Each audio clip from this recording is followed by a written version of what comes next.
How did it start off at Georgia? What made you decide you were a highly recruited guy coming out of high school, which we'll get into, but why Georgia out of the gate? Had a strong enough arm and a big enough size to get recruited just about anywhere I wanted to go. So I was very blessed and fortunate in that space. I think the craziest story was going to the opening and watching Josh Imortabebe do his vertical jump, where he literally floated. He jumped and floated for 2 seconds in the air before he came back down to earth. It was the most. You saw it live? I saw it live. I was standing, you can pull up the clip or whatever, but I was standing like 3 feet to his left, and he jumps, and it literally looked like he paused time and was hovering in the air and came back down. So I think the coolest thing about, that same thing for the Elite 11. Guys weren't jumping like that, but the way guys were throwing the rock. Right. Like it was very eye-opening in terms of, oh yeah, there's a lot of dudes out here. There's some guys out there that are just as good and better than me, at throwing the rock. So. First we gonna rock, then we gonna fold, then we let it pop, don't let it go. All right. Welcome back to Bring the Juice. We are here in Santa Monica, California, on the 3rd story. I feel like we're in a penthouse right now, low key. Low key, this is the spot. This is the dojo. This is where the magic happens. The dojo, boys. I like it. Jacob Eason, welcome to Bring the Juice. Fired up to have you on. Your hat looks great. Check them out. Thanks for having me on, Frank. Let's Bring go, the juice, baby. Let's get it. Sound bites going crazy already. First minute in. I love the vibes. Let's just start with your football journey, obviously, right? Career started off at Georgia. Mm-hmm. How did it start off at Georgia? What made you decide you were a highly recruited guy coming out of high school, which we'll get into, but why Georgia out of the gate? A lot of factors. First of all, I was fortunate enough, had a strong enough arm and a big enough size to get recruited just about anywhere I wanted to go. So I was very blessed and fortunate in that space. But a lot of factors went into Georgia. It was the university. It was obviously the football team. They had a great track record of putting guys in the league. You look at the list of quarterbacks. They got Stafford and Murray and all those dogs that rolled through there and had great careers and continued great careers. So that was a big factor in it too. Another factor that not a lot of people know about was my dad played ball at Notre Dame, and he was from Washington State. So when I was getting recruited in my sophomore junior year, one thing he said was don't let the factor of where home is be your deciding factor in where you go to school, because there's a lot out there. So I was eager and willing to go try something new, get out of the home space and go spread my wings a little bit. So kind of all those blended into the factors of UGA. Right. And I don't regret it for a second. It was a great place to play ball. You were the #1 QB out of 2016 class in high school. I think people forget the recruiting, like what recruiting once was. Mm-hmm. Like there's so much social media hoopla going on now. You don't know who's credible as much anymore. It used to be rivals. Yep. The opening 24/7. 24/7. A couple Elite sites. 11. Yep. Tell me, being a highly recruited quarterback in high school, going through all that, because that was the juice at that point in our life during 100%. those recruiting trails. Yeah. So there was a lot. I grew up in a somewhat small town, Lake Stevens High School. We were 4A, which is the biggest in the state, but I grew up in a very tight knit community where everybody knew everybody. So. Having that sense of like outside noise and all that attention was something I was completely not used to. Sure. I remember I had just got an Instagram in high school and a Twitter, and you see the following just skyrocket when you're a heavy recruit. Totally. It's so that whole experience for me was completely eye-opening and brand new. I honestly wasn't a huge fan of the spotlight. Like I played ball from Little Tykes, elementary school up to high school with the same dudes. Yeah. So I love that about playing at Lake Stevens High School, and I wanted to make sure, like, regardless of all this outside attention, the noise, the recruiting, I wanted to make sure that was the main thing. And so the outside noise wasn't super helpful in that aspect, but also like it's recruiting, like it's going to happen, when you're in the spot that I was. So I accepted it and I did what I could with it. I got to meet some awesome coaches, different personnel guys, and I got some cool stories out of it. So it was it's quite the experience coming out of a small town, and then obviously that was very helpful in the transition from going from high school to college too. Right. There was a lot of eyes on me in college, but I had a little taste of it coming out of a small town with the national attention and recruiting and all that. But yeah, to your point, like with the NIL these days and recruitment out of high school, it's a different ball game. So I'm kind of glad I was I guess that's old news now. Simpler times. Simpler times. Doesn't seem like it. We still had all the tech and everything, but it's the Wild West now. So I had it easy, I guess you could say. Share with us, because I think so many people, especially we got a lot of high school recruits that still listen to this show, a lot of guys that weren't good enough to go to certain universities or camps or whatnot, didn't get invited to the Elite 11 and whatnot. what was one of your favorite in those elite camp situations in high school? Like, what's one of the cooler things that happened? So we did, I did the Elite 11. I did the opening. I think those were, the Elite 11 was like the most sought after quarterback fraternity. I used to watch the show growing up. Always wanted to be a part of it, and I'm super, super fortunate that I am part of that fraternity forever, because it's actually where I met my roommate KJ, who you'll see later. Yeah.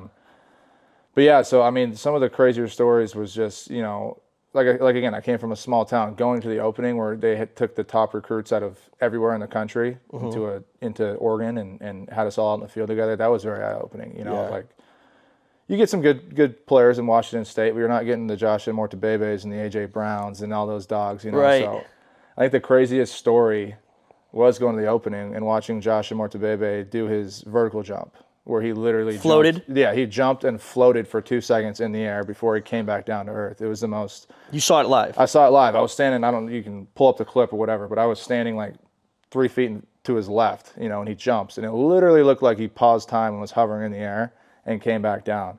So I think the coolest thing about, that same thing for the Elite 11. Guys weren't jumping like that, but the way guys were throwing the rock. Right. Like it was very eye-opening in terms of, there's a lot of dudes out There's here. Some guys out there that are just as good and better than me, at throwing the rock. So that was pretty cool, and that was, also another opportunity for me to really like, okay, I don't have it all figured out. I got a lot of work to do. This is just the beginning. So yeah, stories like that, just seeing guys jump out of the gym and the athletes that were around the country at the time was pretty cool. There's a lot of football, especially in your position as a quarterback, like quarterback legends that were involved in those type of places. Was there any big name vet that kind of gave you a good piece of advice at that stage? Yeah, I mean, the advice was pretty consistent throughout. I was always, continue to stay consistent, work hard, always, get in your book and study, and obviously navigating through the college life played a factor in that. You wanted to stay, keep your bearings and stay out of the noise a little bit as much as you could, but also, you got to live your life and be a college kid. So, I remember getting those, I guess you could say, warnings, going to Georgia, specifically was a big one, how downtown Athens gets. But no, when I was at the Elite 11, it was like Carson Wentz was a counselor. I think Hackenberg was there that year. I think Goff might have been there that year too. So, we had some pretty big name guys coming out there, and it was a while ago now, so it's hard to remember exactly what the advice was given. A lot of it was critiquing, throwing mechanics or drop back mechanics. But, the things I'm remembering is, live your life, enjoy your life, but also remember that you're in the spotlight and you only got one last name, so don't try to tarnish it. You know what I mean? So I wish I could go back and kept a journal or something, but that's what I can remember. Getting old, man. I get it. What about enrolling early to go to college and play football at Georgia? Yeah, so that was kind of an idea that my parents and also myself, kind of started forming, I don't know, sophomore, junior year of high school. Like, would I go early type of thing? Correct. My mom always pushed me on the academics. So I was always in advanced classes in the event that if I got the opportunity, I could do that. So I was able to graduate a semester early. And the other side of that was I also wanted to go somewhere where I could compete right away as a freshman and compete to be the starter. So Georgia ended up lining up to be that opportunity for me, as well as the school I wanted to go to. So I committed there, and I ended up leaving high school a semester early so that I could get in and do spring ball and acclimate a little bit before jumping right into camp and then trying to crack it that way. So I had a full spring under my belt, a summer, and then training camp, and also a full semester of classes. Right. So by the time freshman camp rolled around, I felt, I had a whole semester on my belt, so I felt light years beyond where my head would have been spinning. Yeah. Getting to school, getting to camp, it'd be a lot hitting the ground running. So I felt graduating early, getting out there was my best chance at competing for the job, which ended up working out for me. I always felt like I would never have left early given the opportunity, but like you said, I don't think people understand like the jump from high school to college. Obviously the skill level, the talent level, et cetera, but maybe it's being offensive guys where just trying to learn the playbook and understand there's these options where that wasn't even a thing 2 months ago in high school football. Like now all of a sudden I have the ability I have to read a safety or a corner. It used to be, formation as a wide receiver, and you're either running a slant, an out, you got your simple tree. You got your tree. It was a route tree. And trying to get also a grasp on just the schedule itself also. It's there's some hardcore high school football programs out there these days. Absolutely. It's But- like, I mean, yeah, you can rattle off a list, but they're almost run like colleges now. Just with NIL in college, it's almost like that. Through recruiting and the money aspect, it's all kind of dwindled down to high school. And now dudes are transferring in high school to get a better opportunity to go to college. So the landscape has definitely changed. But yeah, had I not gone a semester early, it would have been tough. You know, you're away from home for the first time. Right. You got classes, you know, you got new roommates, you got school, like you said, the playbook. Another big thing is the weight room. Like I had never, I lifted in high school, but I wasn't pushing SEC weight. You know, like it took me a few months to get up to speed with the dudes I was playing with. So having that extra time in the weight room, having that extra time with the coaches is all super critical in me, you know, having a chance to compete in camp for the job. What about, so as you compete, you eventually earn your role and you got the nod to be the starter. One thing, you know, we talk about bringing juice all the time is the elements of the game. One of them's injuries. Yep. You got one. Take me through that. Yeah, so that was my sophomore year. I ended up starting my freshman year, 11 of the 12 games. I came in halfway through the opening game against UNC in the old Georgia Dome. But my next year, Fromm had come in. I was competing with him for the job. Kirby was big on competition, so he never announced up until a week before the game, the opening game. So I ended up winning the job my sophomore year. And then I think it was the second or third series, home opener against Appalachian State. I got pushed out of bounds late. I did my knee, and I was out. And that was a huge thing for me. I'd gotten hurt my freshman year of high school football. I once again just gotten the job, and it was a weird thing. I broke my arm and was out for the season. But so obviously, you know, college and high school are very different. So that was the first year I really learned with my injury, how to like manage those emotions and navigate. All right, like I'm a competitor. I know this is like my team. I earned this spot. I worked for it. But at the end of the day, it's like if you can't go, you can't go. And so I wanted to make sure that the narrative was still about the team and it wasn't about me. We were winning games. We ended up going to the national championship that year with Fromm at the Held, and you know, super proud of what he accomplished. He's a hardworking dude, you know, great quarterback as well. So, but taking a back seat for that, you know, I ended up being the backup in the back half of the year when I came back, but it was tough. It was tough mentally and you know, from the competitive standpoint, you're like, you know, these are the guys that I've put in the work with, and you know, you got nothing to show for it on Saturdays. You're holding the clipboard and you got your headset on, but. So that year was a really big year for me, navigating the emotions and processing how to stay a team guy and also, you know, and keep working and practice, you know, because injuries happen, like you said. It could have happened any one of those games. It could have been right back in the saddle. So it was managing how to handle the emotions of not being the guy, making the team first, but also preparing, you know, like I was the guy, because in the event that it happened, I would have to go right back in. Right. So. Which never ended up happening, and I ended up transferring. But that was a big year for mental growth, I think. Well, it's part of the game no one talks about. It's the mental side. And like, it's a double-sided coin, right? Where you could be the guy who gets injured, who earned his spot. Now, like you said, you have to become a team-first guy who obviously, and you know, in football specifically, you're in a room with the guys you're competing with. Like most of the time, they're your best friends. Right. And it's you want to see them succeed. You want them to do, but it's human nature. You're competitive. Like, I earned my spot. I want to be the dude, blah, blah, blah. And that mental growth of, yes, you're physically not as capable as you usually are because you're injured. Right. That's tough. You got to rehab. You can't go full speed. You know, being a speed guy, like I had a hamstring issue at one point. It's like, I'm not full speed. This is supposed to be my thing. Like, I'm a fast guy. If I'm not fast, what the hell am I, right? But having to put the team first, having to understand, like, I got to own my role at this point, it's called becoming a man real quick. 100%. Yeah, you know? It's real life stuff. It's some real stuff, real shit. And then the counter to that is, like you said, you got to be ready, because you never know. Maybe the dude in front, and if you're BSing, the dude in front of you goes down, you're thrown into the fire. It's go time all of a sudden. 100%. Like, capitalize on your opportunities best you can, and you know the pendulum swings both ways. Absolutely. Could not agree more. Yeah, I mean, if you know, it didn't end up working out that way. We stayed injury free at quarterback the rest of the year, but you know, had I got my opportunity, I would have, you know, done the best I could and been right back in there. But it didn't, and we ended up transferring and going that way, which I'm sure we'll get into. But yeah, that year in terms of mental growth and honestly, looking back now in my whole career, like I was in a lot of those situations in the league, so having that in my background definitely helped when it came to the next level of also managing those entirely new emotions of just coming in as the backup and working your way towards being the starter. So I think that was a huge year for mental growth, and also down the line, looking back, it was a huge year for just, like you said, becoming a more well-rounded individual overall. Mental growth. Do you have any tools in your toolbox of whether it's books or pods or people that you reference often, or maybe at that time or now that you'd like to share? we had a few pretty good mental psychology guys come in when I was at Georgia and Washington. I was always big on self-talk. It wasn't ever out loud, but that internal voice, that internal dialogue.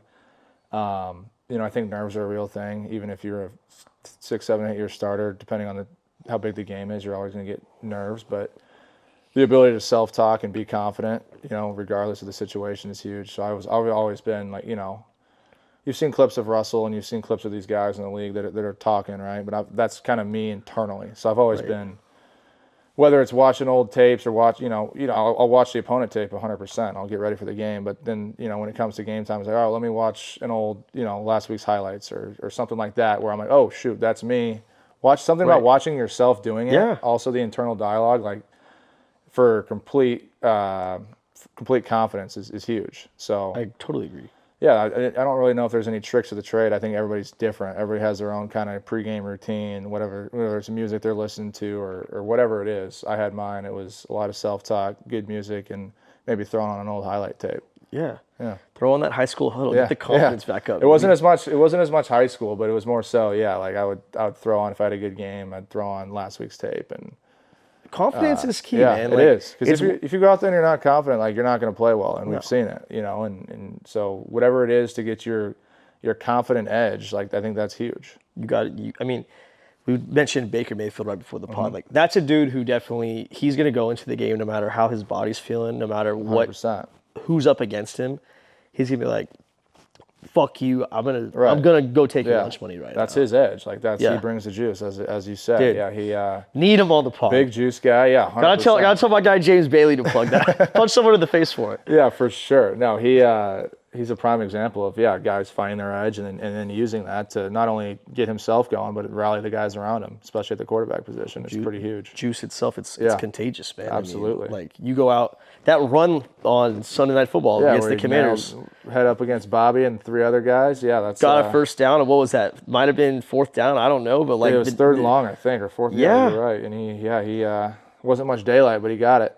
Yeah. You think that doesn't get the sideline a little fired up right there? 100%. And that wasn't the first time he's done something like that. So no. That's just an example of one guy bringing his version of the juice. Tom Brady doing the same thing. Let's fucking go. And it's pretty cool when you can see it live happening, on a field, because then that's like, not only is my team getting juiced up, now the whole fan base is getting juiced up. But that's what you love about football. I would say that's why football's the best thing on planet Earth right 100%. now.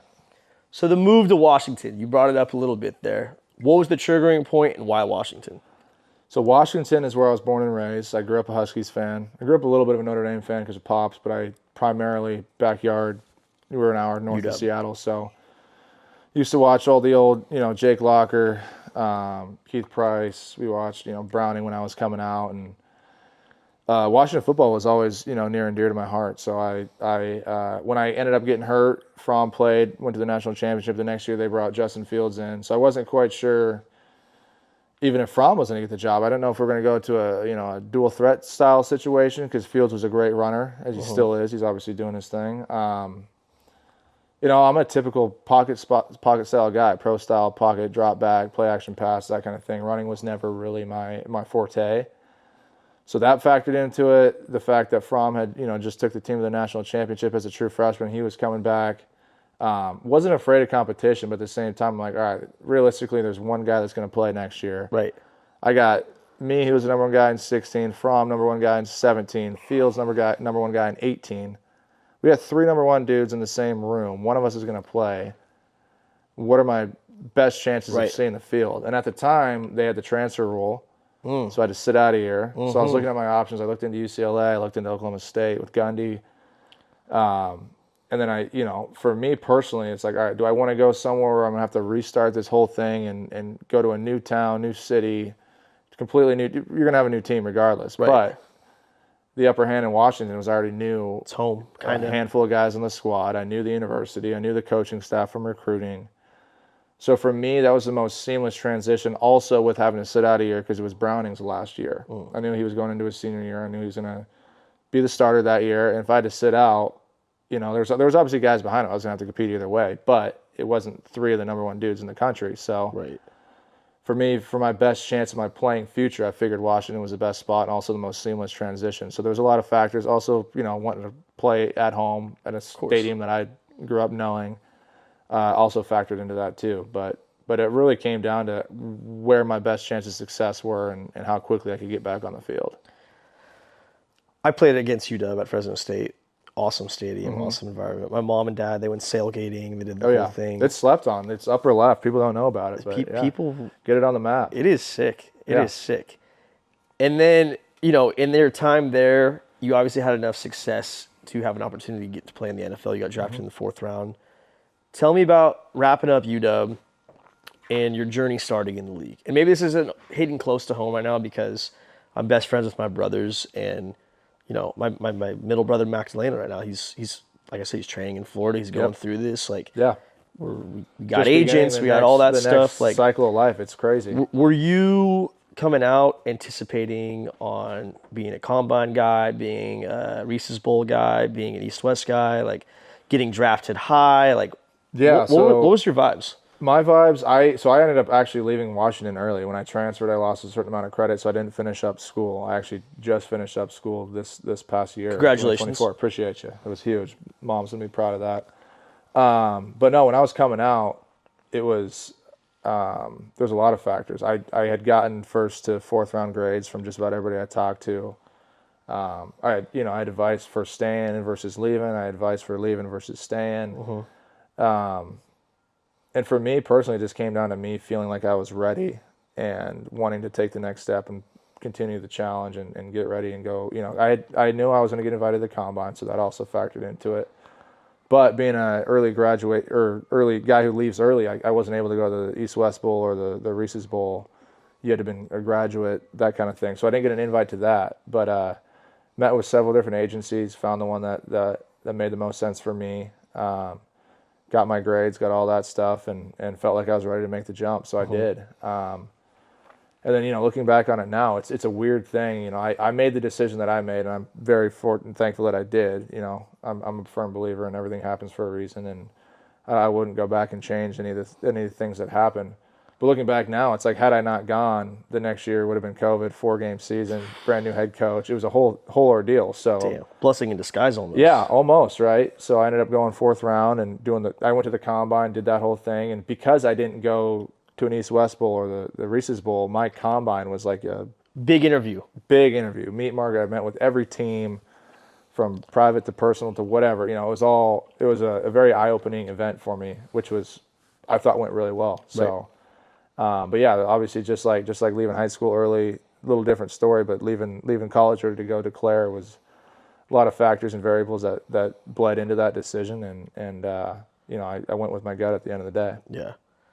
Damn, I didn't even do the math on the COVID thing. It was really kind of wild. Like I continue to talk to my dad about, you know, today, you know, because, you know, you look at guys like Bo Nix and the guy at Oregon right now, actually, Dylan the guys that have had, you know, I don't know how many starts in college, you know, 4 or 5 year guys. Those guys typically are green lights for coaches and GMs and stuff when they're drafting, because they've had so many starts. They played so much football. That makes that transition easier. So I had played less games, but looking back, I'm like, shoot, if I had stayed and tried to, you know, get another season on my belt, it would have been 4 more games. So it would have been really worth it. Was, and obviously wouldn't have ever known that coming out Never. at the time. But looking back now, I'm like, wow, I kind of dodged a bullet. Or did I? I don't know. It could have been a different story. So I mean, there's a lot of guys I know that didn't have the opportunity to even showcase their stuff because they didn't have a pro day because of that, all the COVID. So 2019 we finished. We didn't have a pro day. Right. We didn't either. That's what I'm saying. I did my pro day down in Huntington Beach. Dallas Goddard was my receiver. Well, you start making highlight videos, posting them on Twitter and YouTube and stuff. That's what I'm saying. It was weird, very weird. But, you know, I think a lot of people benefited from that. I think there's some people that got a really unfortunate situation happen their way in such a critical point.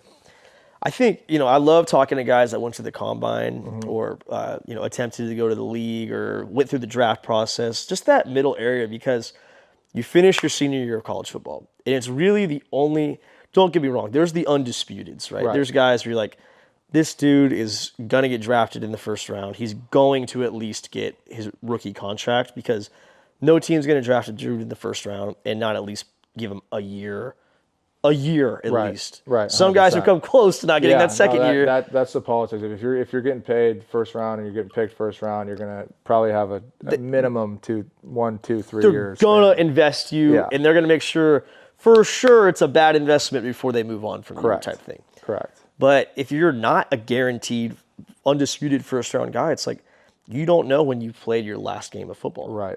And it's as somebody who grows up playing the game, it's kind of nostalgic. It kind of makes you feel some type of way. But also, when you've played ball this long, it's like, this is the business of the game. And you learn it in college, because college is a job. Without undisputed, it's a job. No, I didn't get paid for my job in college, but hey, kids are now, so good for you guys. let's dive into that real quick. So we just saw Carson Beck. Yep. Okay. He's going into, what year will it be? It's 5 or 6? I think it's his 5th year. Could Fifth? be. Yeah, I want to say 5. Maybe it is 6. I don't know. Don't quote us on that. Yeah. It's late though. We know it's late. Yep. He was the guy at Georgia this year. They made a run into the playoff. He got hurt.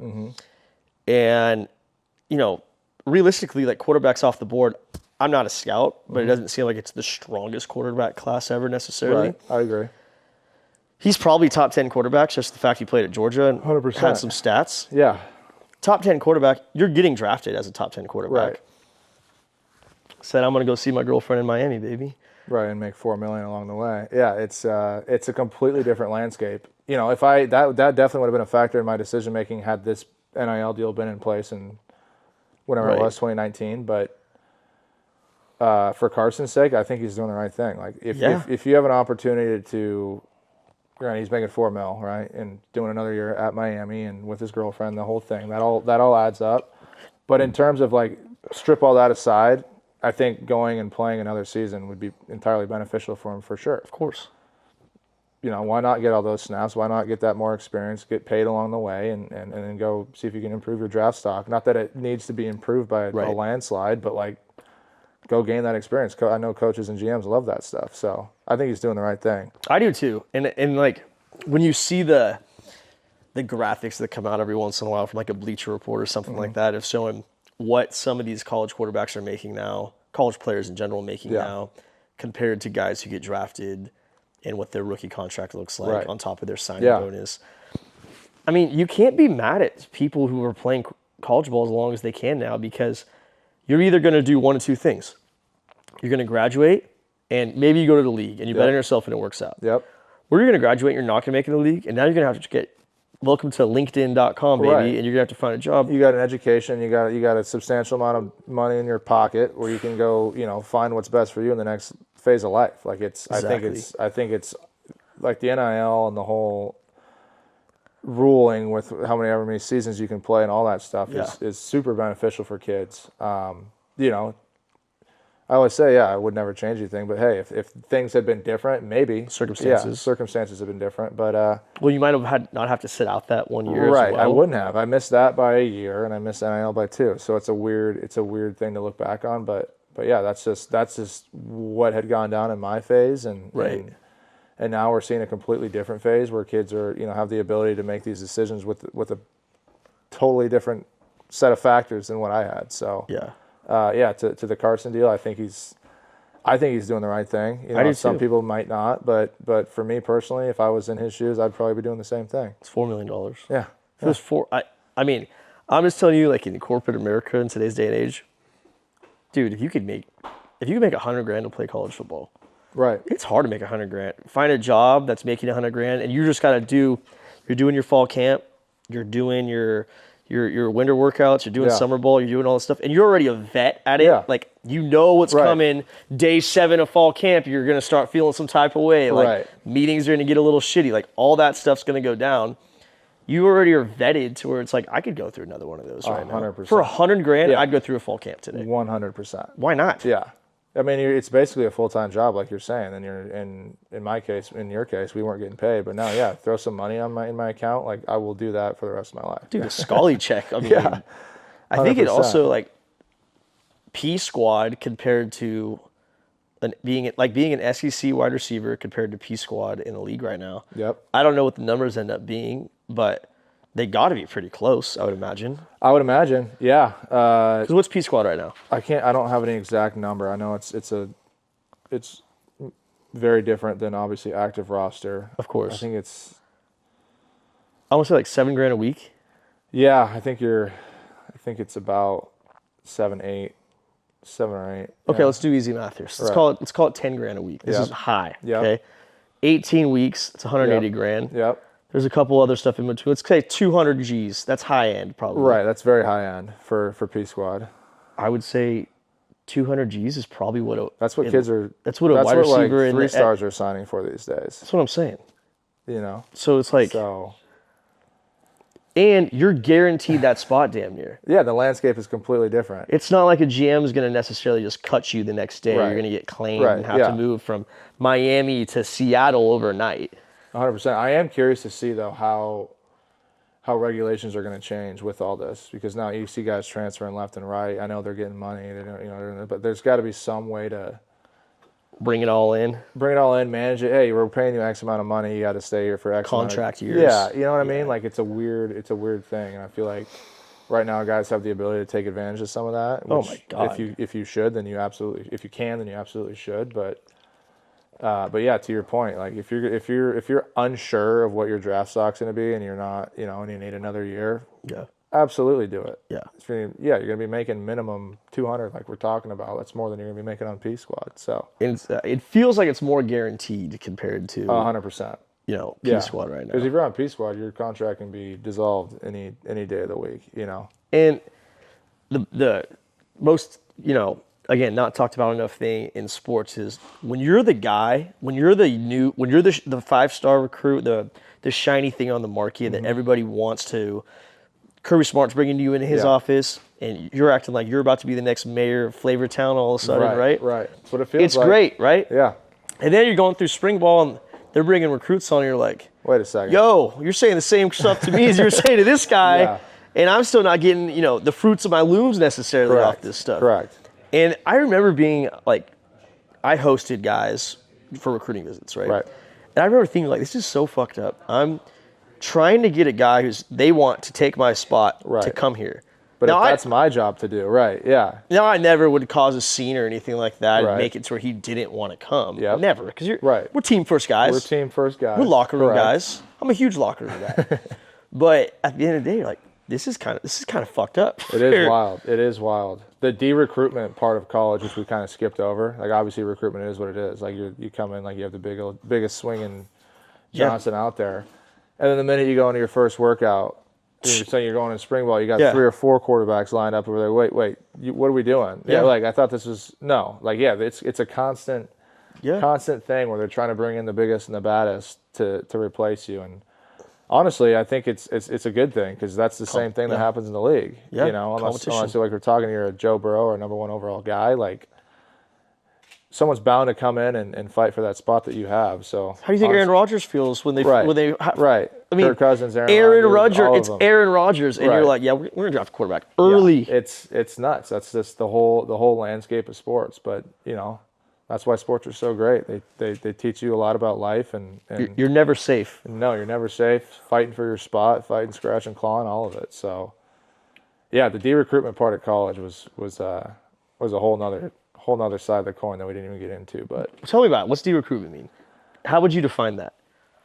I would say it's the opposite of being recruited. And once obviously, like you said, you're getting recruited. They're blowing smoke up your ass. They're highlighting all the best parts about their university, their school, their program, this, that, and the other, making promises. And then you get there, you get in the weight room, you meet the weight room coach, you meet the D-line coach. You don't even know you're gonna become best friends with the strength coach all of a sudden. Right. That's way different But that's than high the same school. guy that's barking at you, peeling you off the mat in You're with him more than conditioning. anybody. Yeah, 100%. So once you sign the dotted line, it's a different ballgame. I think that's the thing that if I could educate any high school recruits going into college, like regardless of how much money you're making or what you're doing, the goal is always going to be to win a national championship, and they're going to do whatever they have to do to make that happen. Yeah.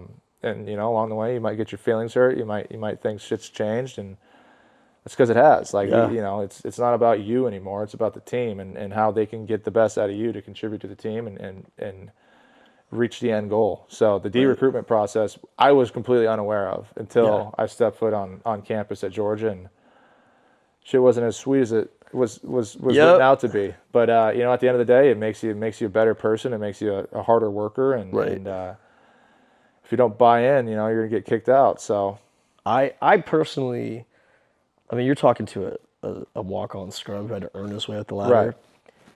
I loved when we brought in like 3 stars, Oh, yeah. 4 stars, because the first thing, like you said, you do is either they came in early and we're doing mat drills, which I'm ready to eat their ass up, or they come in summer ball and we just been conditioning for 6 months, and all of a sudden you were doing this patty cake high school bullshit, thinking you're ready. Oh, you got a gash ladder today? Like, let's go, baby. Yeah. You're doing these.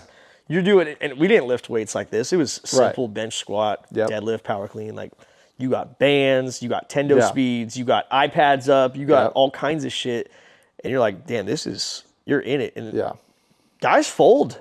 100%. Guys fold. I've witnessed guys quit like in real life multiple times 100%. during workouts. Yeah, it's a mentality like that, and that's the mentality you have to. I mean, it's bend don't break, but it's also like that mindset, especially in the SEC. I'm sure you had the same thing. It's all around. Like it's almost a militaristic it's Navy SEALs mindset where it's just like we're gonna push you to the point to where you want to break, and you have to figure out how to push past that. Right. At the end of the day, it comes down to a 2-score game in the fourth quarter or a 1-score game in the fourth quarter. What are you gonna do? Are you gonna fold? Or are you gonna overcome it? So that's all things that sports, any sport really. I mean, football is forefront in my mind because I don't know any other sport necessarily that does it quite like football does. Yeah, I don't think but no, it's taught me a lot. It's taught me a lot about being a man and fighting adversity and finding myself in moments where, of course, you seem like it's impossible. You know, so I think, again, that's why I would always encourage my kids to play football. Not even because I want them to have the benefit of,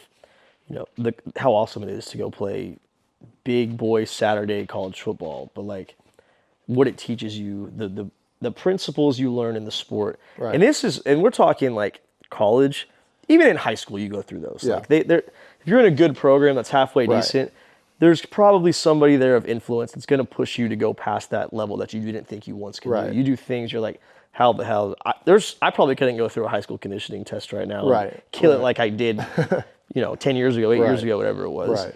But that mental stuff, and I think as an adult, as somebody who's no longer playing the game, like adversity strikes, and some people get rattled really easily 100%. now, and it's like, all right, I'm going to be cool, calm, and collected. Let's assess it. I got really into reading like Jocko books and stuff like that, and it is a SEAL mentality that really football has become. And the closest thing to war outside of war probably is football, realistically. I'd agree. Yeah, football, rugby, one of the other contact sports. Yeah, football definitely has a way of shaping your mindset, and football alone and everything that involves into football, whether it's the weight room, the speed and agility that we're talking about, even just the building the habits of film study and getting to know your opponent, it translates to so much more outside of football. And that's another cool side of it that I'm, very, very fortunate and thankful that I have been in it for so long, is because these skills that I've built and sharpened over the last, 20 years of my life are going to directly translate to the next phase. So there's a lot that can be said. We can go on and on about the mental side, the physical side, all of it. But it's a pretty damn cool sport. And it's the best. Yeah, it's the best. Brings people together. It's got the juice. What about the business side of it? You've experienced that in the league a little bit. I know that in college we talked about your portal story and how it worked out and all that. You get to the league, you get drafted in the 4th round. You don't know what expectations are necessarily. I've had guys on here that have been cut and re-signed 20 times in 8 years, right?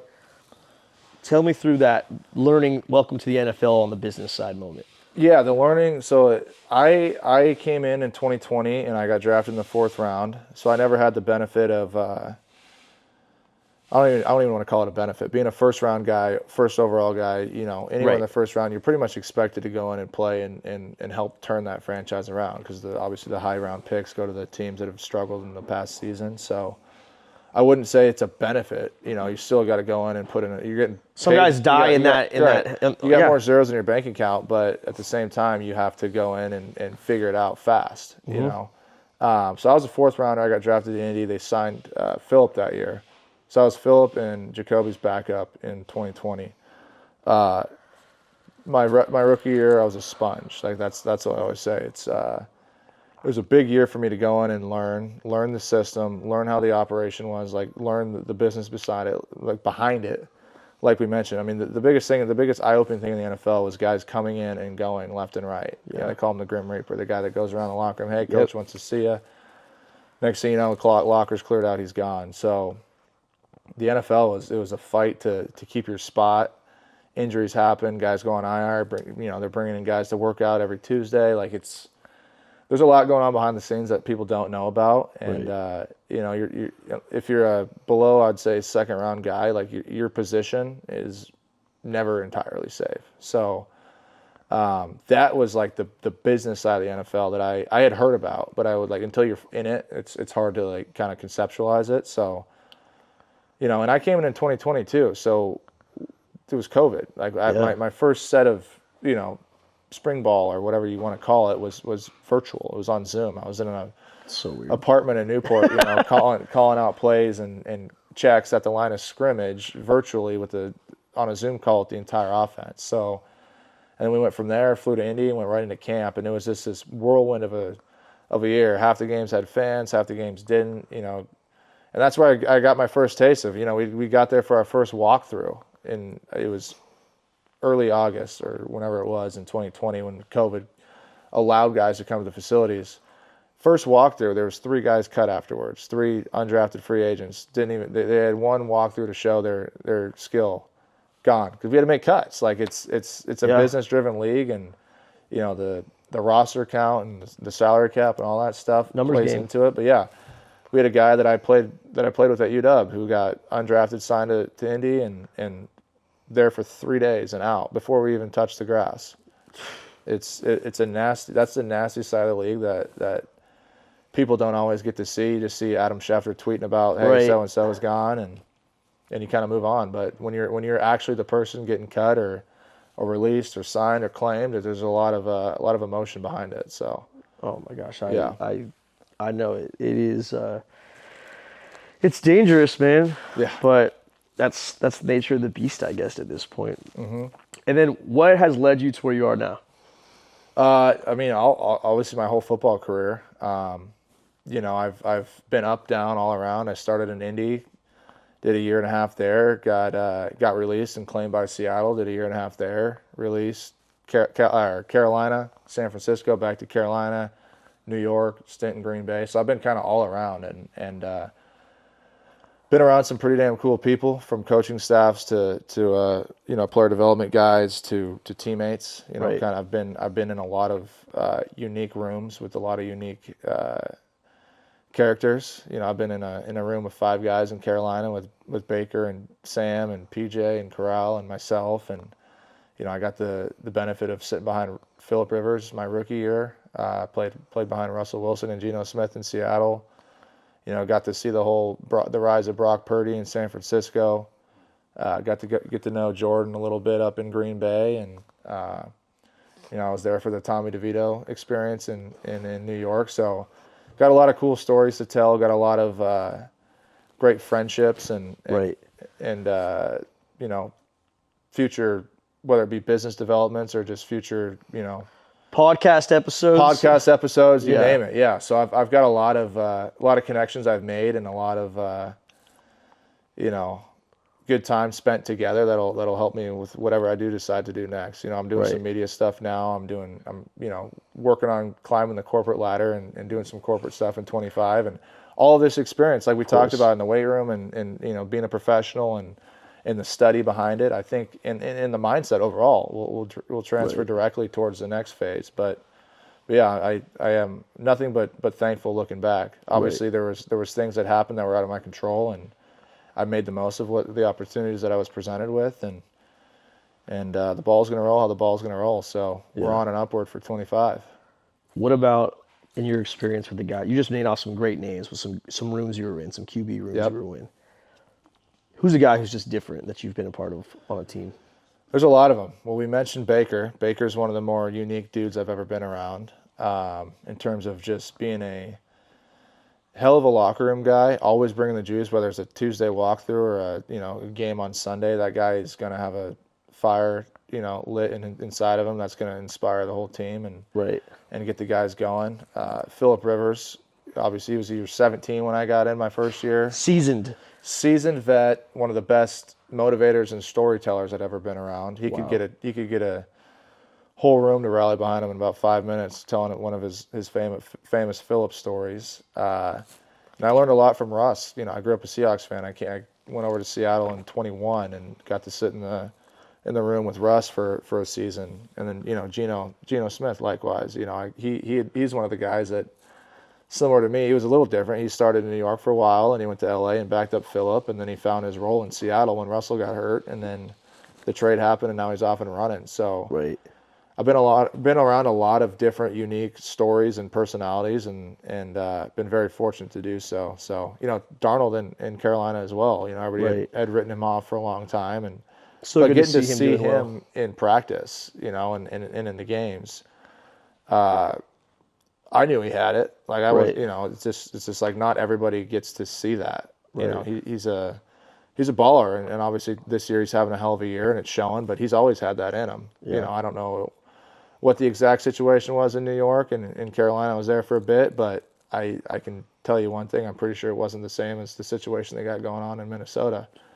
Doing something right. A lot of that goes to show. It's like the same thing with Baker in Carolina. That wasn't our best season, but look at what Baker's done in Tampa.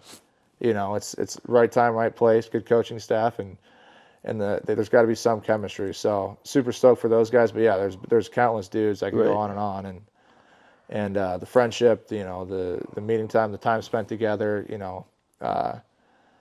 Very fortunate to be in the position I am.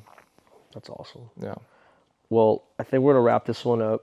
We'll get KJ up here in a sec. But, ladies and gentlemen, Jacob Eason, also known as Skinny. Skinny QB. Skinny on all QB. socials. Follow him on the gram. Look for his next ventures. Get your business hot. Stay fired up. Stay tuned for the next step. See you next week. See you guys.